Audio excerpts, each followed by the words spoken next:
C'est bon, j'ai le petit point rouge. Il me prévient que c'est enregistré, donc on ne dit plus de bêtises maintenant.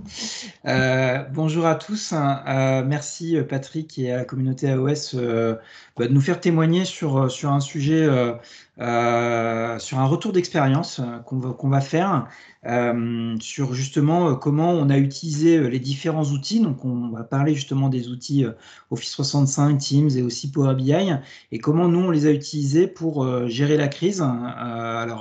Ce qui s'est bien passé, ce qui s'est mal passé. L'idée c'est de vraiment nous faire un retour là-dessus. Je suis accompagné pour cette session, mais elle va se présenter juste après. Je suis accompagné d'Erika, qui justement a collaboré un peu à la mise en place de ces outils et qui collabore au quotidien chez Azeo sur la mise en place des outils. Mais excuse-moi, Erika, je te laisse te présenter.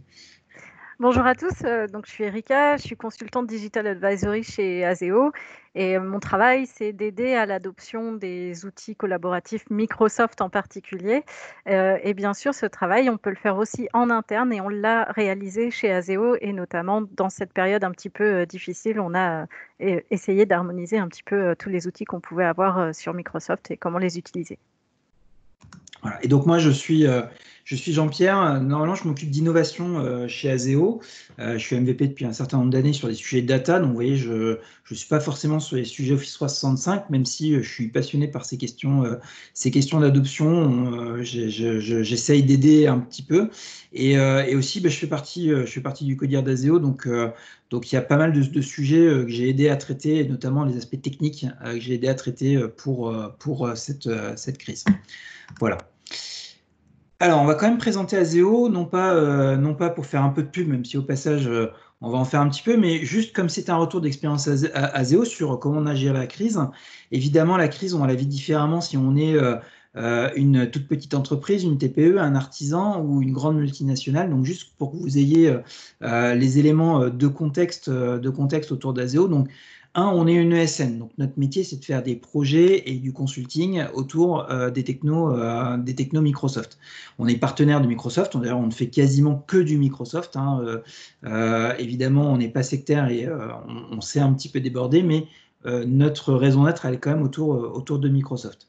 On a une dizaine d'années, on est 300, donc ça vous donne la taille de l'entreprise et de collaborateurs. C'est qu'on est quand même classé dans la catégorie des ETI. On n'est plus une toute petite entreprise, donc on perd un peu en souplesse à cette taille, mais on reste quand même, on reste pas un mastodonte pour le coup. Et après, pour vous donner d'autres éléments, 25 millions d'euros de chiffre d'affaires, c'est pour vous donner un peu la taille d'un point de vue business financière de l'entreprise. Et enfin, 5 agences, on n'est pas que à Paris, on est aussi à Bordeaux, à Nantes, à Toulouse et à Lyon, ce qui peut donner un peu des idées du contexte, des choses à gérer justement avec cette période de confinement et cette crise qu'on vit tous. Alors, pour démarrer, l'idée, c'est de faire un peu un état des lieux et de démarrer un peu sur, justement, quand on a démarré, quand la crise est arrivée, la crise du Covid, quel était un petit peu l'état des lieux, c'était quoi notre physionomie vis-à-vis, justement, de l'outillage et des aspects qui sont liés, qui sont liés avec les problèmes qu'on a eu avec le confinement. Donc, la première chose qu'on peut partager, c'est que finalement, on était déjà prêt. Alors, prêt à quoi? Prêt justement au télétravail, au confinement, etc. Toutes les conséquences de la crise du Covid, parce qu'on était déjà sur une trajectoire amorcée il y a longtemps de digitalisation de l'entreprise. Je sais que le terme n'est pas forcément français, même s'il est en train de rentrer de plus en plus dans les dictionnaires. Donc, on avait cette trajectoire qui est amorcée depuis longtemps parce que on utilise souvent le terme digital natives ou cloud natives. Enfin voilà, on a quand même, puisqu'on est partenaire Microsoft, on suit un peu la stratégie de l'éditeur. Donc on est une entreprise qui est dite cloud first. Donc forcément, on était déjà sur une trajectoire qui était très liée au numérique et à des nouvelles façons de travailler. Donc c'était quelque chose qui était quand même posé et prégnant dans l'entreprise. Donc notre stratégie a été device and services. Donc forcément, le chiffre à retenir, c'est que chez nous, il y a toujours, il y a 0 serveur. On n'a pas de serveur physique nulle part, ni dans les bureaux, ni dans un data center ou autre. on est exclusivement sur du Office 365 et Azure. Et évidemment, on utilise d'autres services, notre ERP est 100% en mode SaaS, etc., etc. Donc on est vraiment une société qui n'a pas d'attache physique, hein. On est vraiment sur du mobile, un ordinateur et des services en ligne. Donc globalement, notre IT, elle était déjà digitalisée. On n'a pas eu d'effort à faire, hein. C'est quelque chose qui était déjà là. Et on était déjà dans le télétravail, donc là on est plus sur les usages, parce que c'est bien beau d'avoir 0 serveur, mais si on est avec un fil à la patte sur nos agences physiques, on ne peut pas parler finalement de 100% numérique ou 100% digital. Donc on avait déjà un pied dans le télétravail, d'une part parce qu'on est quand même sur un métier qui est approprié, hein. Il n'y a pas à dire, hein, quand on fait des projets informatiques ou du conseil, on a très peu d'excuses pour dire qu'on ne peut pas télétravailler, hein. Globalement, on a déjà, de base, dans ces métiers-là, on est dedans. Mais aussi parce que, de par notre activité, on fait beaucoup de projets au forfait, on a des centres de services, au pluriel. Le fait de faire du multi-agence, globalement, faire des réunions pour traiter des problématiques transverses de l'entreprise, on était déjà avec du Teams et de la réunion et du en ligne. Les centres de service, ils sont forcément déportés, hein, ils ne sont pas chez le client. Donc, il y a déjà une dématérialisation qu'il y a. En plus, nos centres de service, certains sont cross-agences. Donc, à vrai dire, quand on appelle, quand on a un problème sur Office 365 et qu'on veut changer son mot de passe ou autre, on peut arriver à Nantes, comme on peut arriver à Bordeaux, comme on peut arriver à Toulouse. Voilà. Donc déjà, on était dedans. Et puis le truc qui est assez rigolo, c'est qu'on a une grosse répète générale, donc, en tout cas surtout pour Paris, avec les grèves de 2019 où on avait déjà forcé, on a eu beaucoup de gens qui ont été obligés de rester chez eux pour plein de raisons, parce qu'ils ne sont pas forcément en région parisienne ou parce qu'ils avaient trop de transport. Donc on a eu une grosse répète générale en 2019. En tout cas, dans notre état des lieux, au moment où il y a eu finalement le confinement, parce que c'est vraiment dans la crise, hein, ça va être le marqueur et c'est là-dessus qu'on va surtout s'appuyer dans notre retour d'expérience. Mais en tout cas, le confinement, nous, on a eu 0 arrêt de production dû à la technique. On y reviendra peut-être, hein, mais si en tout cas on a eu des choses qui se sont arrêtées ou une baisse de business, ça n'était pas de notre fait ou parce qu'on était en incapacité de faire du télétravail ou de se connecter à distance sur un projet. Donc on était vraiment, on avait un état des lieux qui était déjà très favorable à justement cette digitalisation. Quelques chiffres pour partager ça. Alors le mieux pour présenter des chiffres, c'est quand même d'aller voir directement des tableaux de bord. En fait, on essayait de l'illustrer pour montrer que finalement, on était déjà extrêmement consommateur de tout un tas de services. Et donc, vous doutez bien, la digitalisation pour nous, c'est d'utiliser au maximum les produits d'Office 365.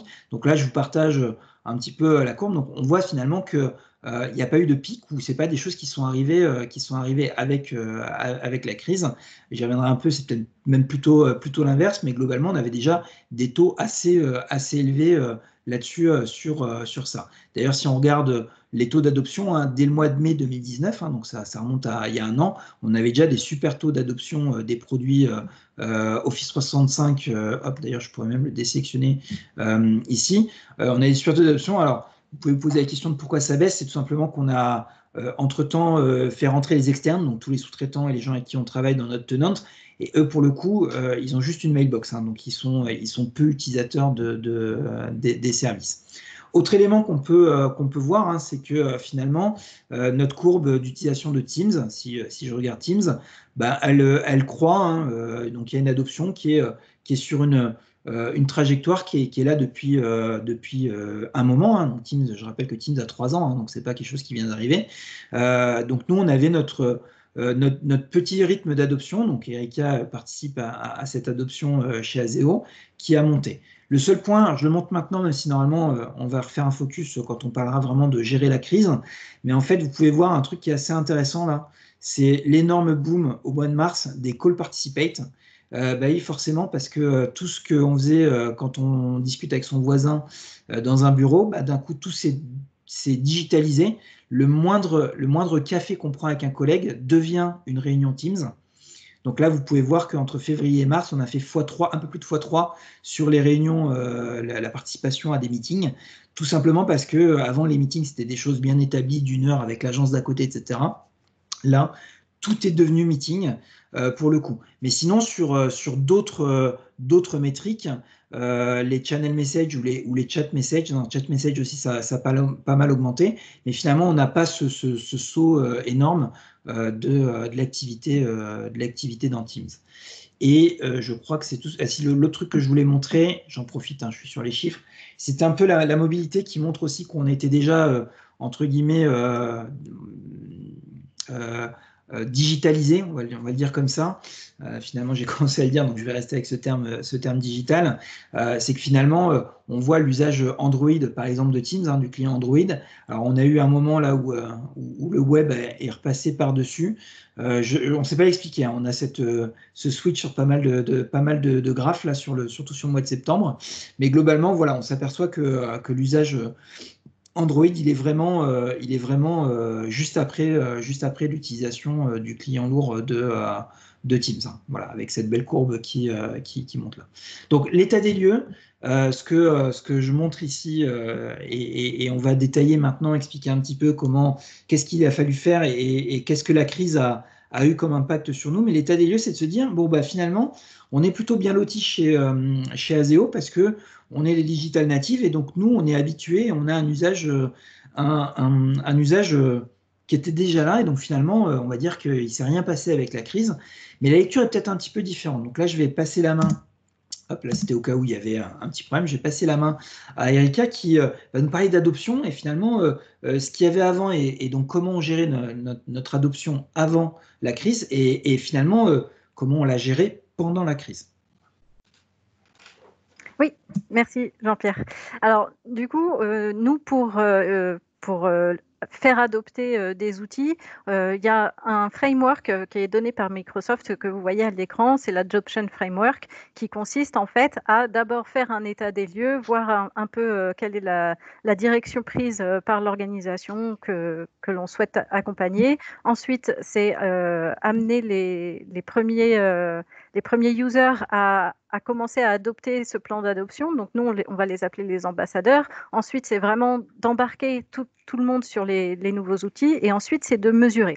Et en fait, nous, ce plan-là, on l'a adapté. Donc pour Azeo, Jean-Pierre, si tu veux bien passer. Merci. En fait, on a adapté ce framework en 4 gros pôles. Donc, la communication, la formation, le programme des ambassadeurs et la mesure, le suivi des KPI. Et alors, qu'est-ce qui s'est passé pour le confinement? C'est que chez Azeo, tout s'est accéléré.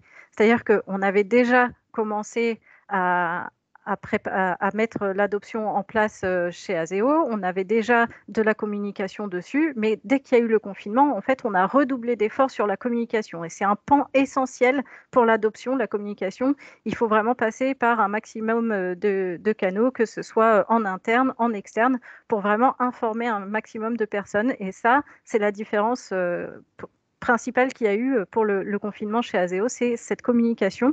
Donc, on a vraiment communiqué avec des newsletters qu'on recevait par mail, on a communiqué sur Yammer, on a communiqué sur Teams et bien sûr, on communiquait en visio, puisque la visio a explosé chez Azeo comme à peu près dans toutes les autres entreprises, je pense, pour s'informer, pour communiquer. Donc, tout ce qui est en place, à quoi ça sert, comment on utilise un petit peu chaque outil. Et ça, du coup, ça vient avec la formation. La formation, nous, on l'avait déjà un peu préparée avant le confinement. On était déjà en mode adoption interne, mais encore une fois, ça s'est un peu accéléré et on a mis en place tout un tas de formations dont je vais vous parler après. Et ce qu'on a vu aussi, donc là c'est au niveau des ambassadeurs, ce qu'on appelle les ambassadeurs, c'est ce qu'on appelle aussi les key users ou les digital ready. En fait, vous pouvez un peu les nommer comme vous voulez, mais c'est un petit peu les personnes qui, quand elles ont un nouveau produit, elles vont un petit peu farfouiller partout, chercher par elles-mêmes Voilà, Jean-Pierre fait un signe, voilà. Moi aussi, hein, je pense que je peux me m'auto-créditer ambassadeur sur ce genre de projet.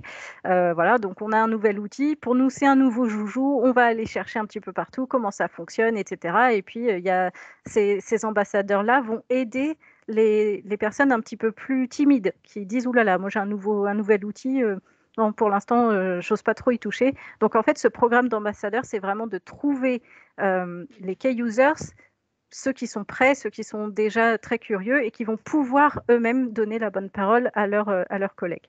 Et tout ça, ça se mesure et on y reviendra tout à l'heure pour la suite de la présentation. Jean-Pierre.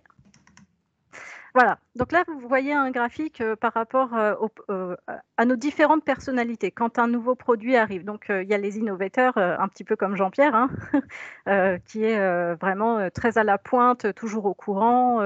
Il y a les early adopters, donc nous, on a appelé les ambassadeurs, donc c'est les personnes qui vont aider ceux qui sont plus sur la partie droite du graphique, qui sont soit plus réticents, soit un peu plus timides, soit tout simplement pas au courant. Et ça, on l'a aussi chez Azeo. Voilà, ce sont des personnalités que l'on a vues aussi chez Azeo parce que on n'est pas tous geeks finalement. Et même certains geeks ne sont pas forcément à la pointe des technologies ou pas forcément au courant d'un outil en particulier. Et ça, on l'a vu, on l'a détecté, et d'autant plus pendant le confinement. Combien de fois j'ai reçu un message Teams d'un Azeoti qui me disait: «Oh là là, il faut que tu m'aides, là j'aimerais par exemple renommer une conversation de groupe. Je ne sais pas comment on fait». Voilà.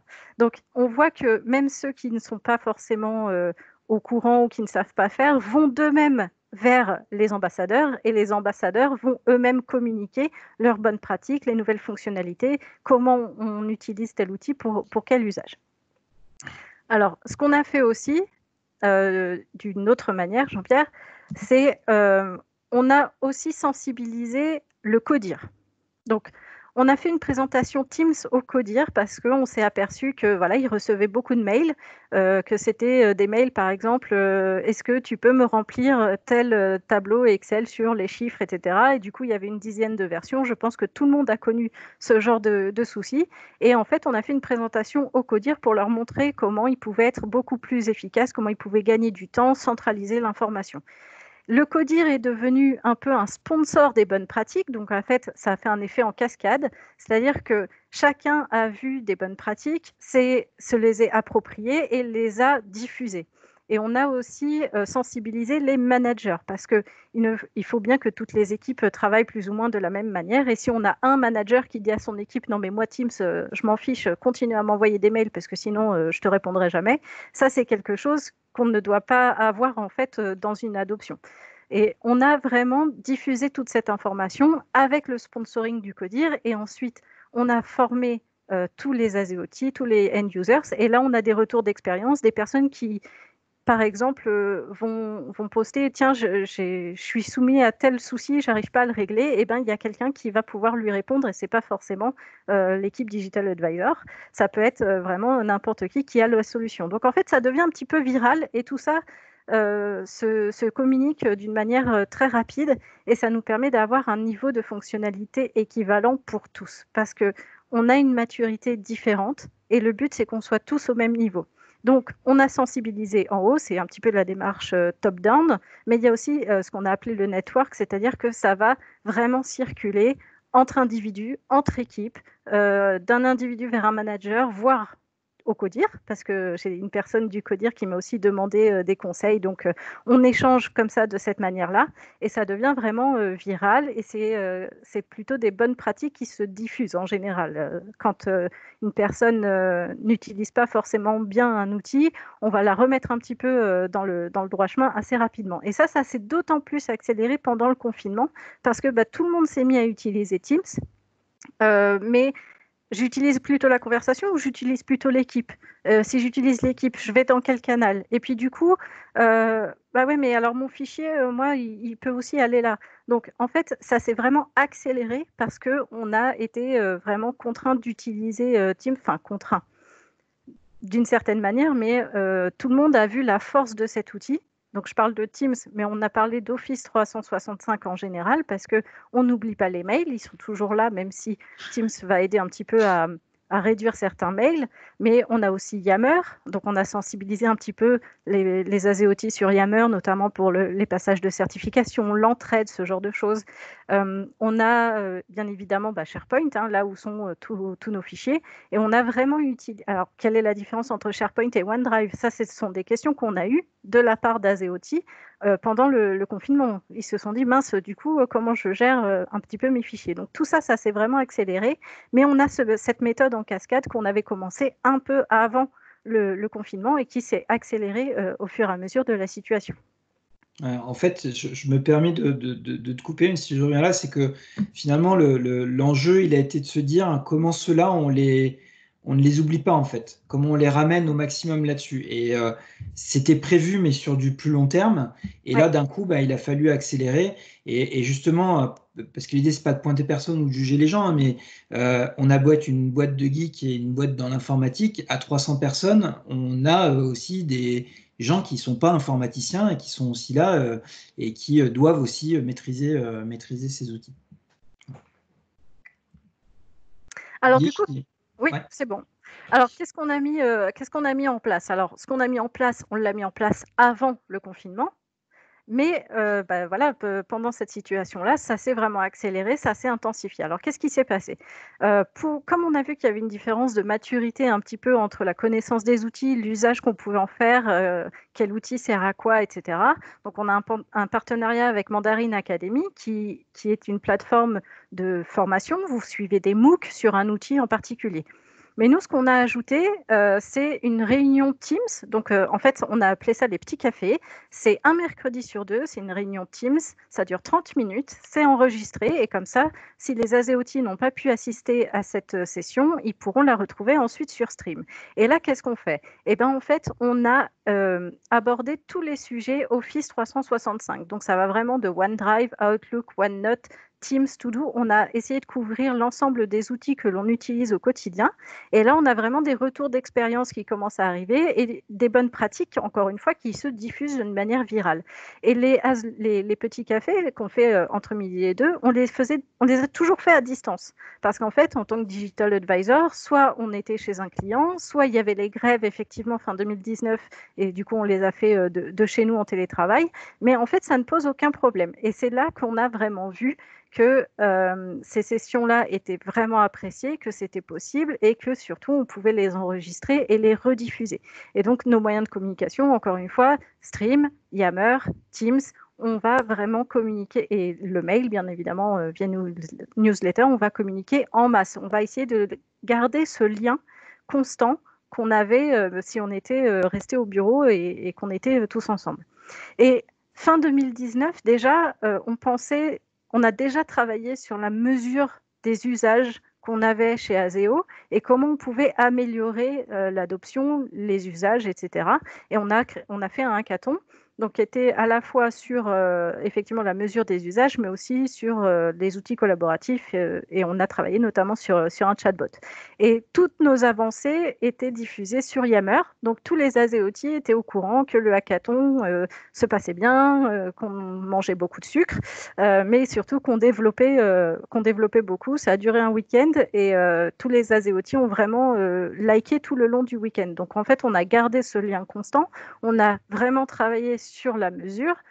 Et du coup, ça s'est encore accéléré pendant le confinement parce que du coup, il a fallu vraiment qu'on mesure l'explosion de Teams, comme on a vu tout à l'heure, ça n'a pas trop explosé, si ce n'est la visio. Forcément, maintenant, on ne peut plus se voir en physique, on ne peut plus boire de café et débattre des années 80 avec Jean-Pierre. Et on le fait par Teams, on le fait en visio. Donc ça aussi, c'est des choses qu'on a pu mettre en place. Le partage régulier. Sur le hackathon, il y avait vraiment un besoin. Donc là, c'est pareil, c'était pas lié au confinement, mais de pouvoir. Je reviens sur la gaussienne d'adoption, de se dire comment. Donc on était dans notre sujet d'ailleurs à l'époque. C'est à peu près là où on a mis le codir dans la boucle, à se dire comment on va mesurer l'impact de l'un vers l'autre. Donc on a eu plein de réflexions qui sont pas encore terminées malheureusement aujourd'hui parce qu'on a Teams est heureusement bien fait et protège super bien la privacy des gens. Ouais. Et donc, on a plein de soucis pour mesurer finalement les interactions entre les différentes populations et donc identifier, parce que l'idée c'était via ce hackathon d'identifier avec des méthodes d'intelligence artificielle, d'identifier les laggards. Donc, bon, on leur a trouvé des petits noms un petit peu plus sympas, des petits noms d'animaux, mais d'identifier ces populations pour justement avoir des actions d'adoption particulières. Donc, vous voyez, on avait ce rythme-là. Bon, on a dû l'accélérer. Alors finalement, à 300, identifier ce type de population, ça reste encore possible en comptant sur les doigts d'une main, globalement. Donc, ce qui fait qu'on n'a pas forcément besoin de l'IA. Mais vous voyez, on était dans cette démarche de se dire comment demain, si je dois accélérer et ramener des gens qui ne sont pas dans l'adoption, parce que c'est bien beau de faire des formations, mais l'idée, c'est plutôt de savoir est-ce qu'on forme les bonnes personnes. Ou est-ce que finalement, j'ai que des geeks qui viennent à la formation parce qu'ils connaissent le speaker ou autre chose. Donc, l'idée, c'est vraiment de travailler sur ces réflexions-là. Là, pour le coup, on essaye d'accélérer les choses de par la situation du Covid, pas forcément avec le succès qu'on espérerait, parce qu'en en fait, on n'a pas plus de temps. En fait, on essaye d'aller plus vite, mais on n'a pas plus de temps ni plus d'investissement sur le sujet. Mais c'est juste pour vous donner un peu l'idée de la réflexion, de notre stratégie d'adoption et de comment on essaye de l'accélérer avec le Covid. Notamment, tu l'as pas dit, Erika, mais sur les as learning, c'est comment on adapte la ligne éditoriale pour justement se focaliser sur des choses qui sont utiles dans ce contexte de confinement, plutôt que de rester sur une éditoriale qui était prévue à la base, qui était peut-être un petit peu plus tranquille, un petit peu plus plan-plan. Voilà. Alors, justement, bonne transition avec les as learning, c'est qu'en fait, nos petits cafés entre midi et 2, on parle d'une manière générale. Il y a toujours une session de questions-réponses à la fin et des ASEOT qui donnent des bonnes pratiques, des petites astuces, des petites choses. Mais en fait, nous, ce qu'on fait, c'est notre métier et on l'a fait aussi chez Aseo, c'est qu'il y a des formations à donner de manière sur mesure, haute couture, spécifique, comme vous voulez. Mais il y a certains métiers, certaines populations qui ont besoin d'outils en particulier, qui ont besoin de travailler d'une manière particulière. Et ça a changé. Ça a changé notamment pour le recrutement. Pendant le confinement, les entretiens aujourd'hui, ils sont en visio. Et ça a été un grand chamboulement côté recrutement. Donc, il a fallu bien mettre toute la partie fichier, onboarding, toutes les procédures dans un SharePoint, donc plutôt dans une équipe Teams créée spécifiquement pour eux. Du coup, ils ont eu leur SharePoint et leurs fichiers associés, mais c'est surtout les entretiens en visio, les appels qu'on peut donner directement via Teams. Sachez qu'on peut composer un numéro de téléphone par Teams si vous avez cette option-là. Mais en tout cas, on a vraiment réadapté Teams pour le recrutement, c'est-à-dire qu'on leur a expliqué comment faire une visio, faire un entretien en visio, stocker tous les fichiers dans leur équipe Teams pour que ce soit bien au même endroit. Et comme ça, en fait, toute la partie recrutement est restée fluide. Et on peut quand même aussi faire les onboarding des nouveaux ASEOT. On le fait en visio. On leur fait remplir tous les papiers qui vont bien à partir de tout ce qu'on a, des templates SharePoint qu'on peut avoir. Tout se fait vraiment de manière numérique. Mais effectivement, c'était une adaptation à faire. Et là, c'était du sur-mesure pour le recrutement. Ça, c'était vraiment quelque chose, ils n'avaient pas forcément l'habitude. Et c'est ça qu'on a un petit peu accéléré. Autre exemple, le commerce.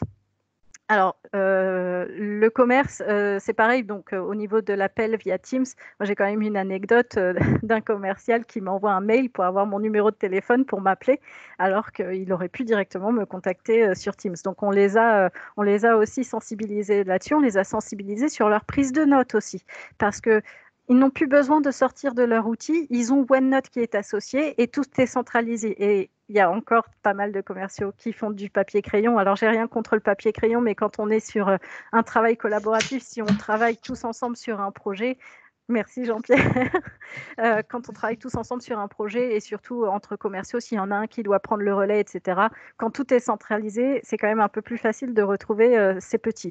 Donc, là, c'est deux populations où on a fait une formation un peu plus poussée et surtout personnalisée pour eux. On a vraiment répondu à leurs besoins, à leur façon de travailler et surtout comment ils travaillent aujourd'hui pendant le confinement.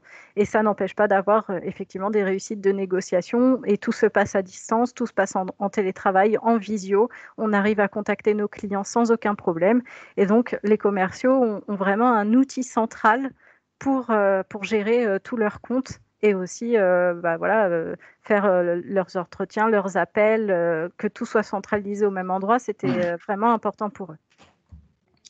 Good. Donc, accélération de la formation, certaines procédures spécifiques pour certaines populations chez nous. Donc, en fait, finalement, on a un peu accéléré cette sorte de fiche métier, hein, parce que c'est toujours le truc qui prend du temps. On se dit, oh, on verra plus tard, on verra cet été, etc. Donc là, ça a été un peu accéléré pour justement mettre en place bien les process et les suivre, hein, parce que c'est aussi difficile de suivre les gens quand ils sont à distance, certaines populations. Mais finalement, le clou du spectacle, en tout cas pour cette session, et je vous rassure, c'est pas terminé, hein, mais on s'est dit que c'était pas forcément suffisant et qu'il nous fallait quand même un peu la voiture balai, ou en tout cas un moyen un peu plus massif d'éduquer les gens, d'évangéliser les gens, de leur donner des bonnes pratiques. Et pour ça, on a créé le village. Oui, je me semble bien qu'il y avait le tri. Et donc l'idée, c'était de faire une démo.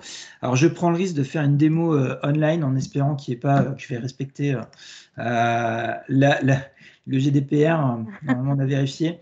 Donc, qu'est-ce qu'est le village ?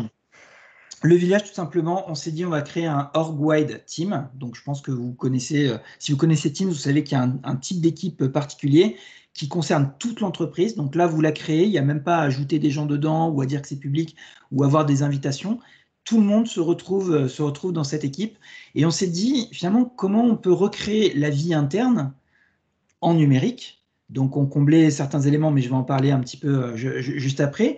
Et en même temps, d'en profiter pour apprendre aux gens à poster au bon endroit, à liker, à mettre des annonces, à poster des fichiers, à collaborer autour des fichiers. Donc, on s'est dit, on va créer ce Teams qu'on a appelé le village, sur lequel, finalement, vous voyez, on l'a découpé avec différents éléments, avec le garage pour les sujets techniques, le café pour le café. Et donc, dedans, on va poster tout un tas d'éléments. Et pour garder ce lien et recréer la vie, finalement, on poste, vous voyez, par exemple, il y avait un super AOS Online la semaine dernière. Voilà. Comme il y avait des trucs qui étaient bien, je partage à mes collègues les éléments. Et on fait aussi quelques animations. Là, vous voyez, par exemple, on a fait la semaine dernière la bataille des villes, où finalement, chaque ville doit un peu défendre ses arguments. Et comme ça, on fait un petit peu de gamification, un aspect ludique des choses pour que justement on amène les gens à venir dans la technologie par le jeu au final. Voilà.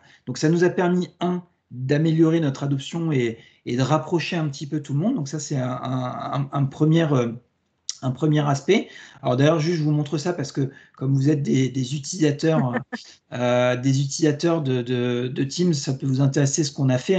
On a mis ici dans Général finalement un petit peu le mode d'emploi de ça pour les gens qui seraient perdus, et aussi un petit code de conduite. C'est important quand on est un org-wide team.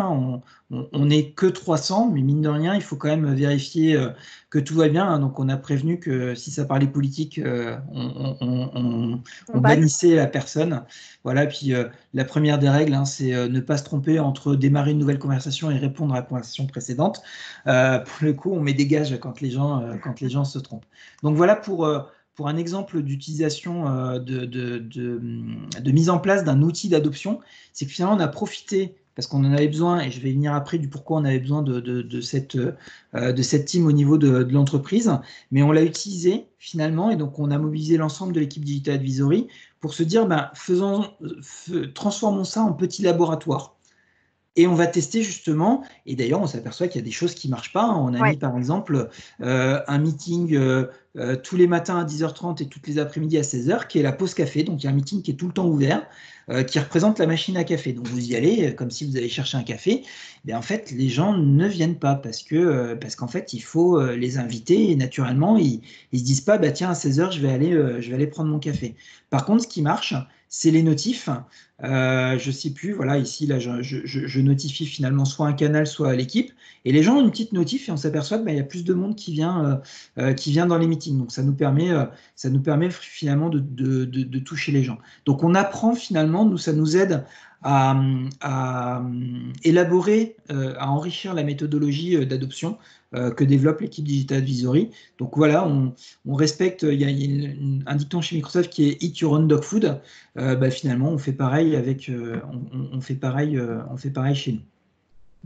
Hop, je vais revenir sur les slides. J'imagine que vous aurez peut-être des questions, donc on les prendra à la fin. On va essayer d'accélérer pour justement se laisser un peu de temps de réponse. On est un petit peu en retard pour le coup. Alors, là, on vous a parlé d'adoption et finalement de tout ce que Erika et ses collègues de l'équipe Digital Advisory avaient prévu avant et comment ça s'est accéléré justement avec la crise. Mais la crise, finalement, il y a aussi plein de choses à gérer. Et là, on va parler business. Alors, ne soyez pas trop curieux, hein, je ne vais pas dévoiler tout ce qui se passe chez Azeo, bien évidemment. On va se focaliser sur comment on s'est outillé pour répondre à des problématiques de crise.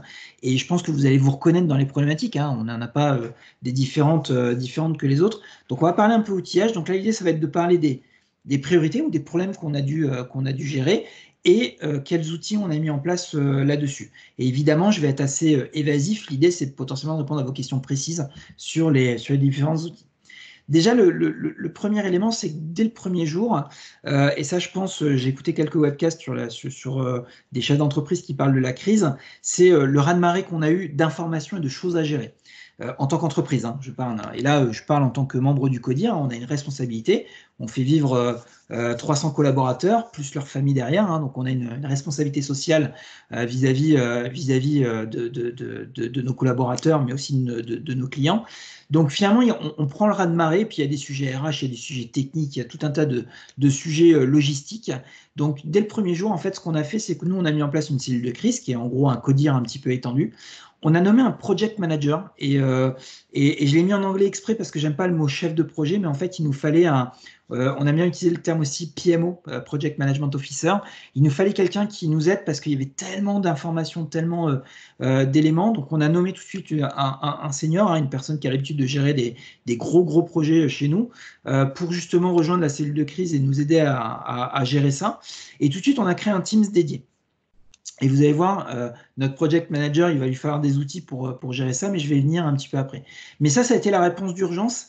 Et franchement, c'est venu très naturellement. Et comme je vous disais, on est des digital natives. Ben finalement, ça s'est fait en un jour. Hein. On a été sur nouvelle équipe. Alors, chez nous, c'est un petit peu plus compliqué parce qu'il y a un débat de savoir si tout le monde a le droit de créer des équipes ou pas. Mais bon, globalement, ça s'est fait dans la journée. On a créé cette nouvelle équipe. On a mis l'ensemble des gens. On va parler un petit peu de permission, j'en parlerai un petit peu tout à l'heure, mais il a fallu gérer tout ça. Donc, très rapidement, la cellule de crise s'est mise en place dès le premier jour du confinement. Et ensuite, il a fallu traiter les sujets, puisque on a une cellule de crise, mais il ne suffit pas de se réunir pour que tout se fasse bien. Et finalement, notre premier sujet à traiter, c'est la santé de nos collaborateurs. C'est le côté sanitaire de la crise. Donc, il a fallu gérer ça. Donc, les choses qu'il y a à faire, hein, c'est suivi des collaborateurs impactés. Quand on dit impacté, c'est au sens large, hein, bien évidemment. Les conditions de travail, hein, de s'assurer que tout va bien, et aussi le bien-être de nos collaborateurs.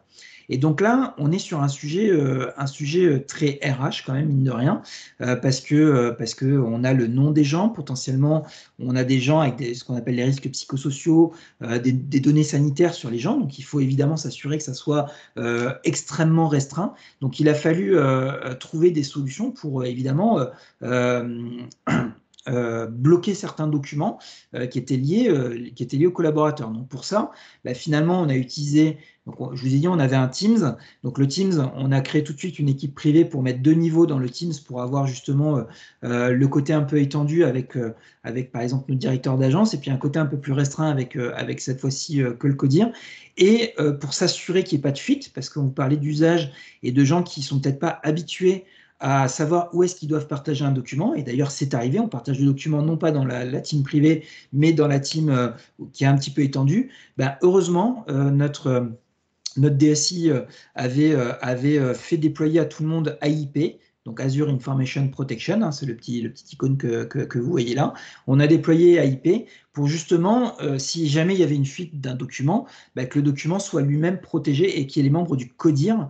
D'ailleurs, on a créé un groupe qui s'appelle CODIR étendu pour ajouter juste notre project manager, en qui on a toute confiance, pour justement avoir accès à ces documents. Donc, ce qui fait que même s'il y a une boulette, on va dire, en fait, AIP nous permettait de protéger. Donc, déjà, l'espace de travail est lui-même protégé avec 2 niveaux, mais en plus de ça, on a rajouté quand même quelques éléments. Le village, j'ai dit que j'y reviendrai. En fait, l'un des points de création du village, il y a le côté, en effet, amener les gens dans Teams, etc.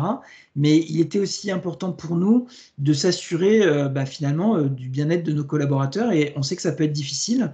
On a une population d'informaticiens, souvent jeunes, qui n'ont pas forcément une maison avec un jardin, une terrasse, etc., qui peuvent se retrouver potentiellement isolés dans un 15 mètres carrés. Finalement, on s'était dit, ouais, mais il faut peut-être qu'on propose quelque chose parce qu'avant, leur espace, on va dire, de bien-être, c'était leurs collègues, c'était la machine à café, c'était les pauses, c'était tous les petits événements qu'on avait chez Azeo. Il y avait les ASFun, les ASDrink, on avait beaucoup d'éléments qui rythmaient la vie interne dans les agences avec nos collaborateurs. La mise en place du village a été finalement aussi un sujet presque ressources humaines, de mettre ça et de s'assurer qu'on n'oubliait personne et que les gens avaient un endroit. Alors on est d'accord, hein, c'est pas un confessionnal ou autre chose, mais en tout cas un endroit où ils pouvaient retrouver leurs collègues pour justement échanger, etc. Donc ça, ça fait partie des outils qu'on a mis en place pour faire ça.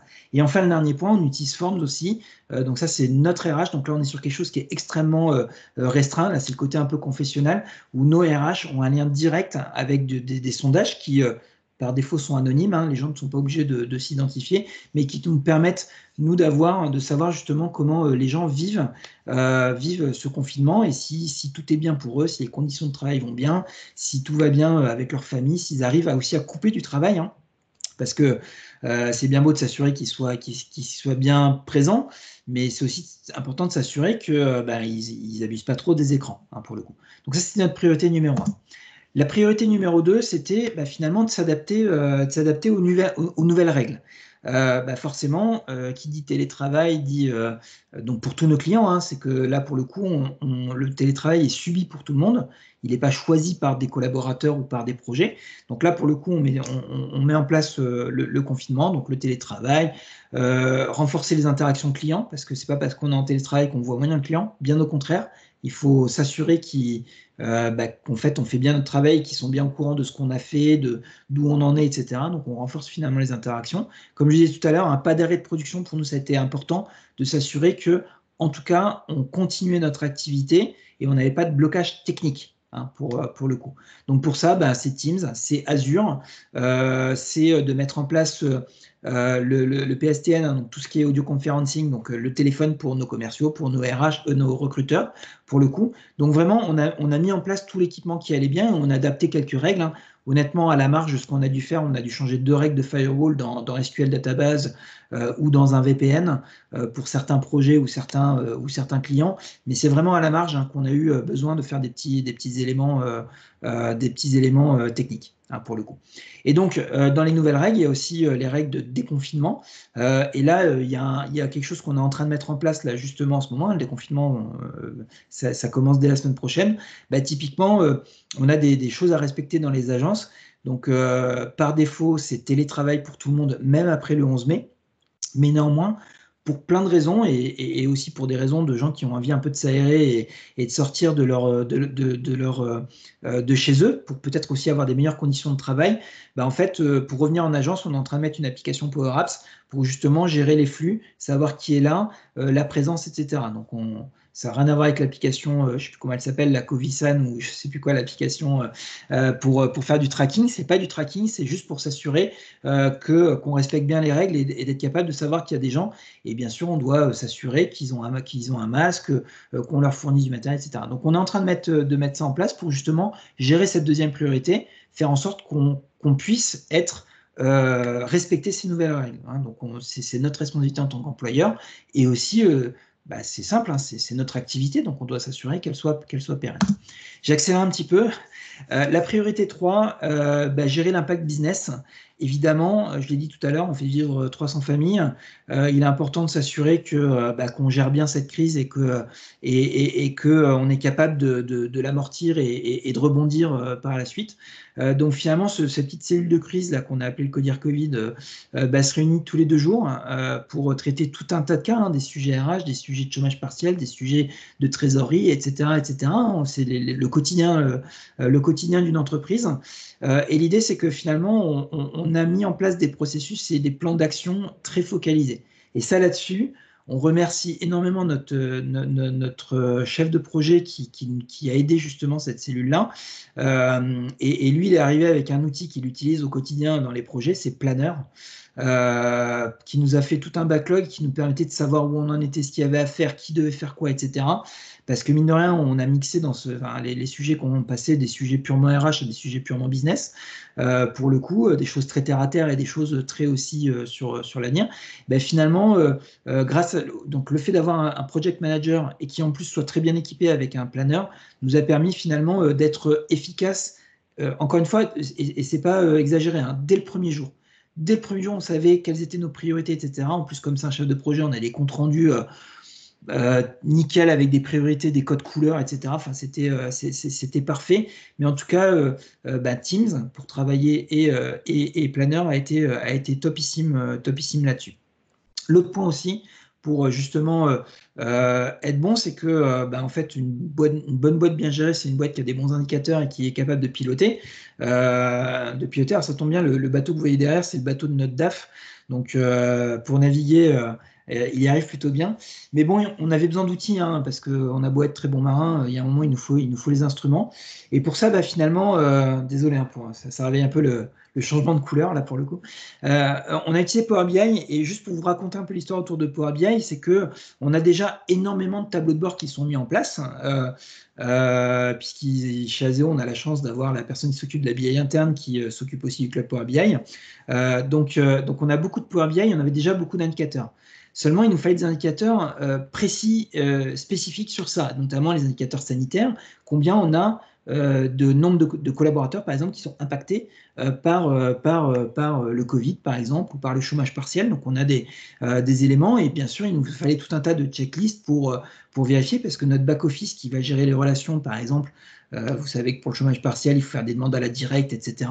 Donc, il fallait que ça soit ultra carré. Donc, on a simplement pris ce qui existait et on a rajouté des indicateurs dessus. Ce que vous voyez, la seule screenshot qui n'est pas floutée, parce qu'évidemment, je ne peux pas vous montrer nos tableaux de bord. Vous comprendrez bien que c'est assez sensible et confidentiel. Mais juste pour vous montrer, on a créé les indicateurs là, qui sont entourés, qui n'existaient pas dans notre modèle. On a juste fait une extension, et ça, c'est un truc que nous permet Power BI. On a juste fait une extension en créant ces indicateurs pour sortir des tableaux de bord. Et l'autre élément que je voulais partager autour de Power BI, c'est que finalement, il fallait aussi diffuser l'information. Donc là, on a des gens qui ne sont pas forcément habitués à la BI. Ils avaient l'habitude de faire, d'être plutôt en mode, on me présente les indicateurs lors de revues mensuelles ou trimestrielles, pour le coup. Il a fallu accélérer ce truc-là. Et là, tout simplement, on a mis des abonnements et on a poussé les indicateurs envers les gens.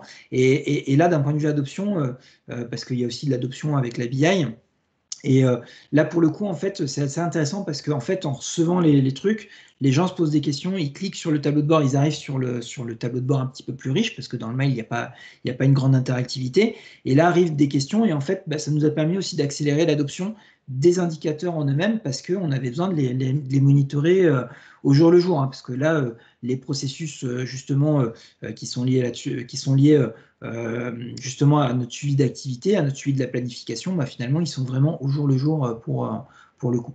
Donc Power BI a été aussi un des outils qui nous a permis finalement de gérer la crise. Je vois le temps qui tourne. On avait prévu 1 heure, Patrick, on est d'accord. Est-ce que si c'est 45 minutes, on est... Ouais, pas de souci, c'est intéressant, donc allez-y, lâchez-vous. Je vous rassure, on arrive sur la conclusion. Là, il nous reste 5 minutes pour un petit peu conclure et vous partager d'autres éléments. Mais vous voyez le type d'outils qu'on a mis, donc on a essayé d'utiliser la palette d'outils. Ici, je voulais vous faire une anecdote sur justement notre plan de déconfinement. Finalement, on est parti sur une petite app Power Apps, non pas parce qu'on est des geeks et qu'on a envie de Power Apps. Notre chef de projet a fait vraiment un sondage de marché de tout un tas d'outils. Et il y avait un outil dans la Galaxy Office qui correspondait exactement à notre cahier des charges, ça s'appelle Bookings. Je pense que certains d'entre vous connaissent. Alors, c'est pas moi qui ai fait l'étude. Je ne sais pas si toi, Erika, tu as travaillé avec Laurent là, sur cette étude des outils, non? Je n'ai pas travaillé dessus, mais je savais que c'était Booking qui ressortait un petit peu. Voilà, donc bon, il s'est fait aider certainement par des collègues de son équipe, mais bon, bref, il est venu en réunion de Codir en nous disant, bon, l'application sur le papier, elle est parfaite, mais une horreur, buggé de partout, on clique, il se passe rien, on clique 2 fois, ça casse le truc, etc. Enfin bref, il nous a dit, et c'était son point de vue d'utilisateur, hein, c'est pour le coup, Laurent ne fait pas partie ni de nos ambassadeurs, ni de nos innovators, et je sais qu'il regardera ça en replay, donc pas de jugement, hein, Laurent, bien sûr. Mais en tout cas, voilà, ça faisait vraiment du fond du cœur. Il me dit non, mais c'est impossible, moi je vois pas, c'est pas possible qu'on utilise ça. Et donc c'est pour ça qu'on est parti sur Power Apps, alors qu'on aurait adoré tester Bookings, mais là on était un petit peu short. Et puis l'application, il faut qu'elle tourne. Là, c'est prévu, elle est déployée mardi. Donc vous voyez, on a dû être très très rapide. Donc ça s'est fait en moins de 5 jours. Hein, on a développé l'application, mais pour le coup, on a une équipe qui fait du Power Apps. Donc c'était un petit peu plus facile là pour le coup de faire ça. Éventuellement, un deuxième retour d'expérience, on vous montrera cette appli éventuellement. Allez, je termine avec l'adaptation. On va essayer de se projeter un petit peu sur l'avenir et vous donner un petit peu comment on perçoit un petit peu la sortie de crise là-dessus. Déjà, la premier truc que je voulais un petit peu partager avec vous, c'est assez rigolo. J'ai repris ce truc-là, il n'est pas de moi, hein. Mais que finalement, si on devait un petit peu synthétiser, c'est que la transformation numérique en période de crise, finalement, certains disent que ça nous a fait gagner 6 mois, 1 an, 5 ans. J'ai vu là un post où quelqu'un dit que ça a fait gagner 5 ans à tout un tas de sujets, ce Covid, pour le coup. En tout cas, ce qui est sûr, c'est qu'il a été très bénéfique, en tout cas si on voit le côté positif, pour accélérer les processus de la transformation numérique. Chez nous, il était déjà en cours. Chez beaucoup de nos clients aussi, il était déjà en cours. Hein. On ne va pas jeter la pierre à nos clients en disant qu'ils étaient en retard. Hein. Tous y réfléchissaient, sauf que les gens se perdaient en comité, machin, etc. D'ailleurs, je reprends une anecdote de Maeva Shelley qui a fait le meet-up la semaine dernière, qui citait Mike Horn en disant que si on cherche à avoir 100% des réponses avant de démarrer, on reste sur place. Ben là, la plupart des gens sont partis avec seulement 5% des réponses et ils ont appris en marchant. Et finalement, c'est un peu le retour qu'on a, c'est que ayez juste le plan d'adoption, hein, les grandes règles qu'on va avoir, identifier les populations, et après le reste, ça se construit en fait, petit à petit. Là, par exemple, on a mis en place le village en quoi? En 1 semaine, Erika? Globalement, hein, même pas. Un peu moins d'1 semaine, en Ouais, 3 jours et demi. Voilà, parce qu'on a pris le temps de se faire une réunion, à réfléchir et tout, et à convaincre notre IT qu'il fallait qu'on crée un org white team, parce que c'était pas autorisé à la base. Donc en effet, c'est super rapide et tout s'est bien passé.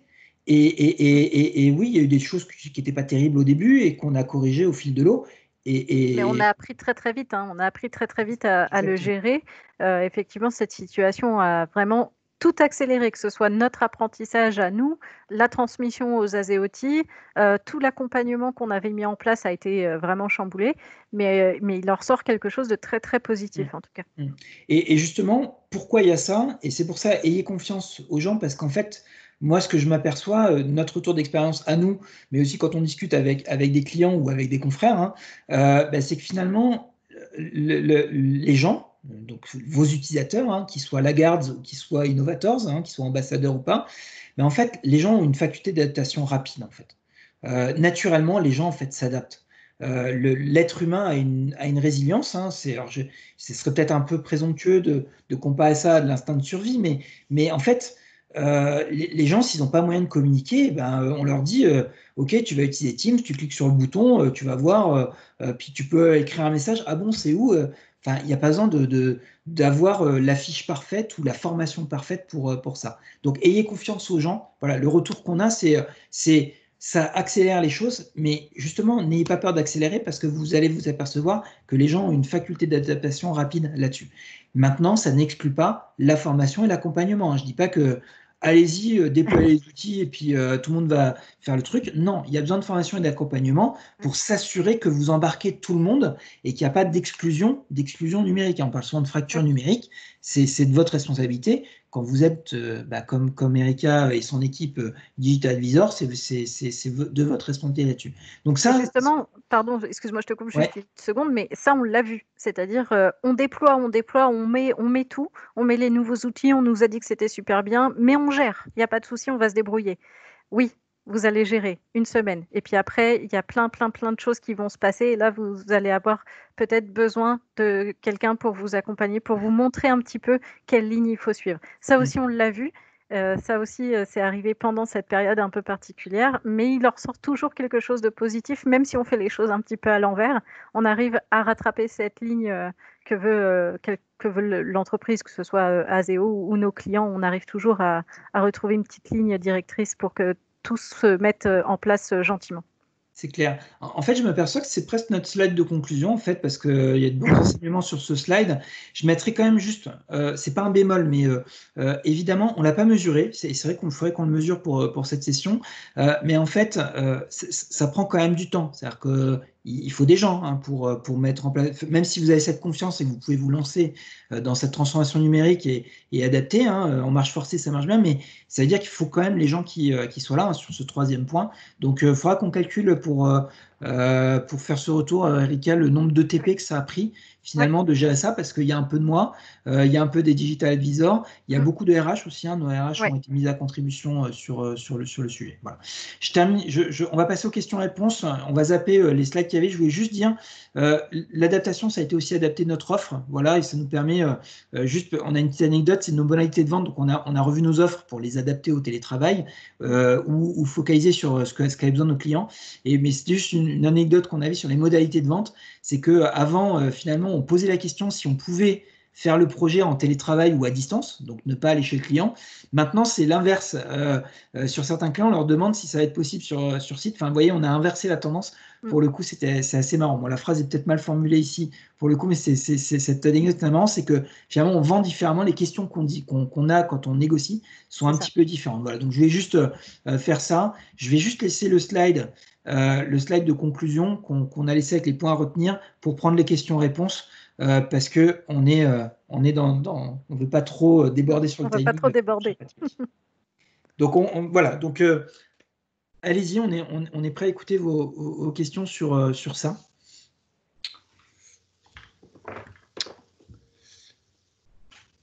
Donc en tout cas, c'était très intéressant. Merci déjà.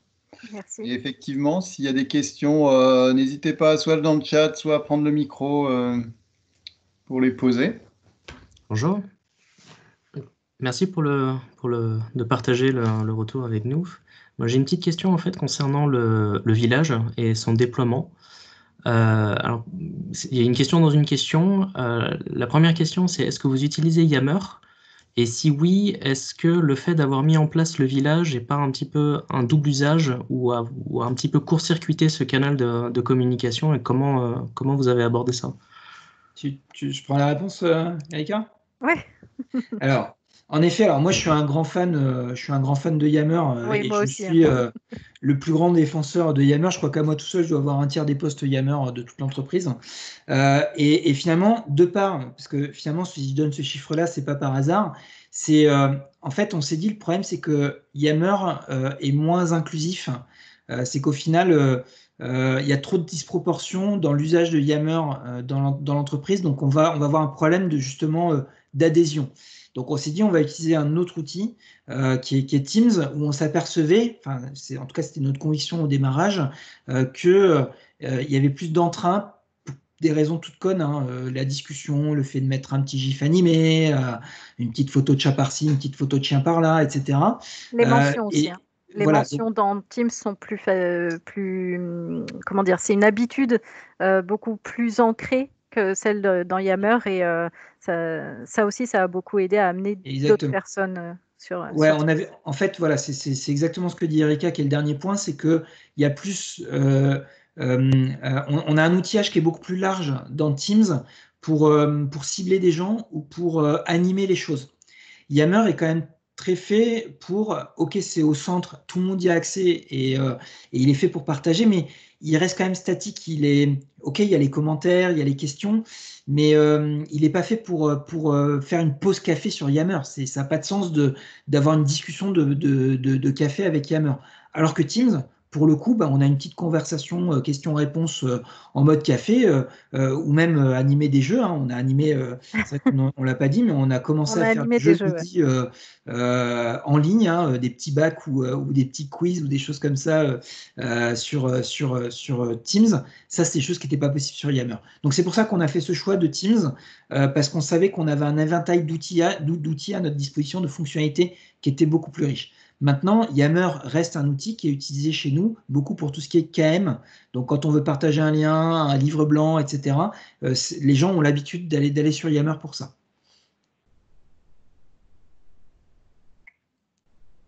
J'espère que ça répond à la question. Oui, merci. Pas d'autres questions? Vous êtes bien calme. C'est l'heure de l'apéro. Ouais, ça doit être ça. Bon, très bien, on va arrêter l'enregistrement là. J'avais une... Pardon, excusez-moi. Allez-y. J'avais une question. Vous avez évoqué la solution AIP, module de Microsoft. Oui. Bon, je suppose que vous avez probablement sollicité vos RH à l'utiliser pour les données sensibles. Oui. Est-ce un outil user-friendly, complexe? Comment vous avez pu... Alors, vous allez voir. Je vais simplement ici sortir du mode présenteur de là. Par exemple, ce PowerPoint. Ah mince, oui, c'est vrai que je ne peux pas zoomer. Hop, pardon. Donc, ce PowerPoint, vous voyez en haut, alors c'est peut-être pas visible, mais il faut essayer de voir ma souris. Vous voyez là les quatre mentions. Par exemple, CODIR étendu Covid et CSE étendu Covid, donc parce qu'évidemment, la cellule de crise est en lien direct avec nos représentants du personnel. Vous voyez, typiquement, si je clique sur ce bouton, uniquement les membres du CODIR étendu Covid ne pourront accéder à ce document. Il y a exactement la même barre dans Excel, la même barre dans Outlook. Dans Teams, il n'y a pas. Pour le coup, si on se trompe dans une conversation, c'est plutôt pour les documents et les emails. Donc, c'est aussi simple que ça. La seule complexité qu'il y a, c'est de dire à la personne de télécharger et d'installer le module. Voilà. Et comme on reste une ETI, on a Jean-Pierre, sur les dernières versions, c'est même natif dans Office 365. Oui. Ouais, il n'y a même plus besoin de l'installer. Ok.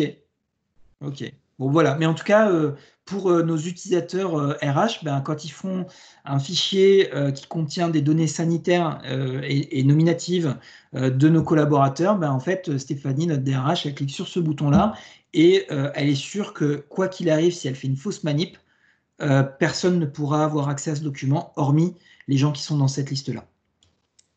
Très bien, merci. Donc, en si peu de temps, vous avez su faire adhérer cette solution à vos utilisateurs. RH. Exact, oui. D'accord, merci. D'ailleurs, je crois que dans quelques semaines, je ne sais pas si c'est la semaine prochaine ou la semaine d'après, il y a Cephala qui fait une présentation justement des couches AIP, Microsoft Information Protection. Donc, si vous voulez creuser le sujet, je pense que ce sera l'endroit où il faudra être. Excellente remarque, merci Tofil. The place to be. Merci. Toutes les semaines, il y a des trucs bien chez OS. Non, mais c'est un vrai sujet et très intéressant. Donc, je pense que c'est bien de suivre aussi ce sujet-là parce qu'il va se déployer parce que certains de nos clients nous le demandent aussi, etc. Mais c'est assez facile à mettre en place. En fait, Microsoft, on va dire, c'est un peu cherché puisque la solution, elle est passée d'Azure à Office 365, on va dire. Ouais. Et là, maintenant, ça y est, c'est arrivé. Donc, effectivement, c'est complètement intégré dans les outils Office que tout le monde connaît. Donc, il n'y a vraiment plus beaucoup de raisons de ne pas l'utiliser, quoi. Non, c'est clair. Et effectivement, c'est dès la semaine prochaine. Donc, voilà, 14 mai, Cephala nous explique tout sur AIP, les labels de sensitivité, etc. Merci. Merci. Merci à vous.